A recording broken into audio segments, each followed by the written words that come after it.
What's your feelings right now? Your team just accomplished what they set forth before the season began. Yeah, no, I got a lot of emotions. It's,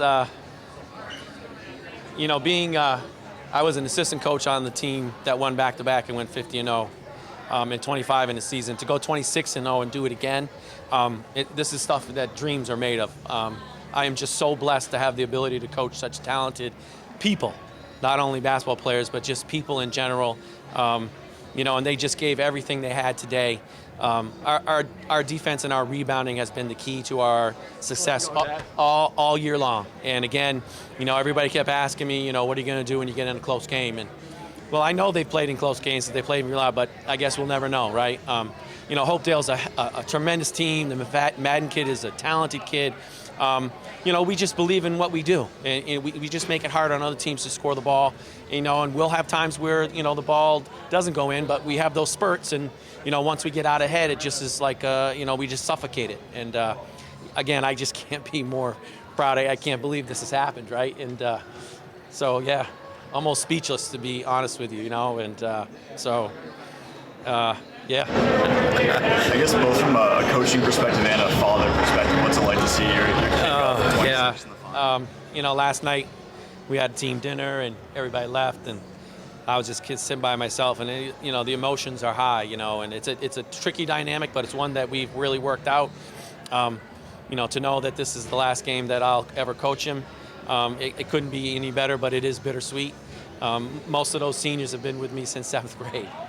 So I'm tied to those guys, emotionally, and, what we accomplished today was incredible, but they're going to accomplish great things in life. And I keep telling everybody, as good as basketball team as we are, and individually, they're just better people.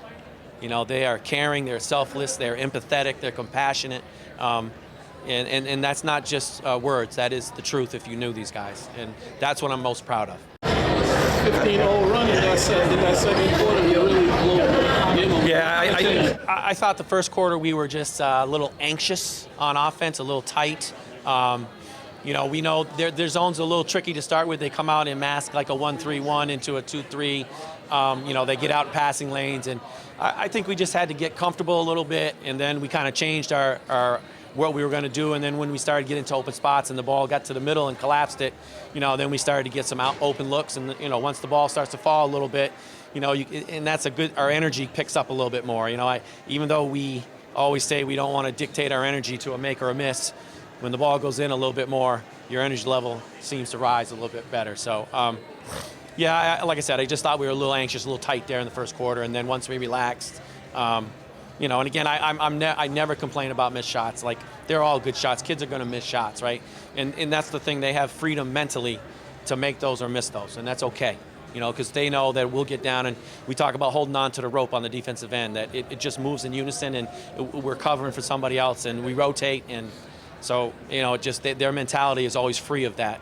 Mistakes don't matter.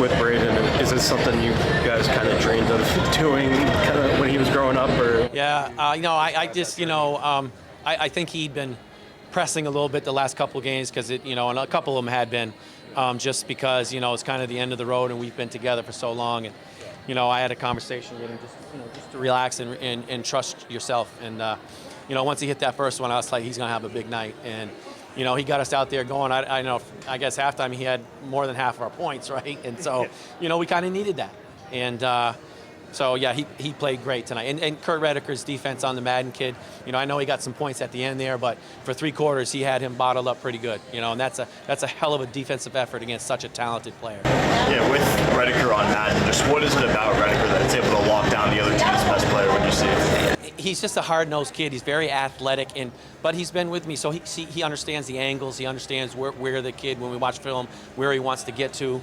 And if he did get beat, we were going to have the guy step out. That one play I yelled at Jack to step out harder. You see, he got down left-handed. When he gets to his left hand, it's tough, right? And so we just wanted to keep him out of the paint and make him be a jump shooter. And so that it's a hell of an individual effort, but he also knows he has his teammates when he gets beat to help. Coach, from the outside looking in, everything just looked perfect this season for you guys. But what's something that not a lot of people know about this team, that goes to their hard work and dedication on the season? Well, again, I know I probably told you this before, but every preseason we play in the Holyoke Boys and Girls Club tournament in the fall, and that's all Division I and II teams, and we're the Division V team. This year, we beat Holyoke, we beat West Springfield, we beat Minnetonka, and we lost to Pope in the finals by 7. So at that point, I knew we could probably compete with pretty much anybody in our division because we're playing those teams who are competing at a higher level. And it's just that it's not a cockiness, it's a confidence that they carry, and they do it in the best way. And that's the fun part is, even when we've had those victories and we talk about staying humble and hungry, our practices every day got more intense, because they were chasing something, right? And they knew that if they let up and were smelling the roses, it could be a misstep. And I think that's a true test of their character, as teenagers, to say, even though we're undefeated, we still got to work hard, right? And I think that's something that, like I said, they're just great kids. They understand the situation, whether it's sports, social, school, community. They get it, right? And that's a step ahead of a lot of kids when you're going off into the world next year, because in high school you kind of live in a bubble. Right, we kind of cater to what you do. The school does, your parents do. Now you're going to go out on your own, whether it's the workforce or college or whatever. Now you got to be able to make those decisions on your own. And I think that's what this team has. Like, they made the decision on their own to come to practice honest, I have not had to be inspiration, a motivator, any of that stuff. It just comes in, this is what we're doing today, and they're motivating themselves. Our gym is as loud as it is when it's full with kids and fans. And I think that's the key. Most people don't know about it, because what we're doing, people think it looks easy. It's not easy. It's hard to do, right? So, I'm just so proud of them. It's just, words, I don't think there's a word I can explain that really how I feel about them. So, to cap it off like this, it's awesome. I love you too! Coach, what's the plans after all this? Y'all going straight home, or y'all? No, I guess some people out, they want to know what was going on, and I said, look, I don't count my chickens before anything. I said, if you guys want to plan stuff, that's fine, but you tell me where it is and I'll show up. How about that? Right. What is your lasting memory of this group? Just the relationship, my relationship with them. Just again building for the last 5-6 years since 7th grade. Just the ups, the downs, knocking on the door, practicing, the team dinners, the bus rides. It's all been fantastic, and you think it, when they're young, it's all, and then all of a sudden you blink and here we are, right? And again, there's so many things flooding into my mind. I'll have a chance to, but just the ability, like the relationships I've got with them, and I'll have forever, right? This will never go away. It'll always be something that connects us. Whether it's a text at a holiday or they come back to a school function or whatever it may be, I'll always be connected to them. And we'll always be, hey, Coach, you remember when we did this? And so, those are things that, you look forward to. Thank you, my friend. I like it. Is there any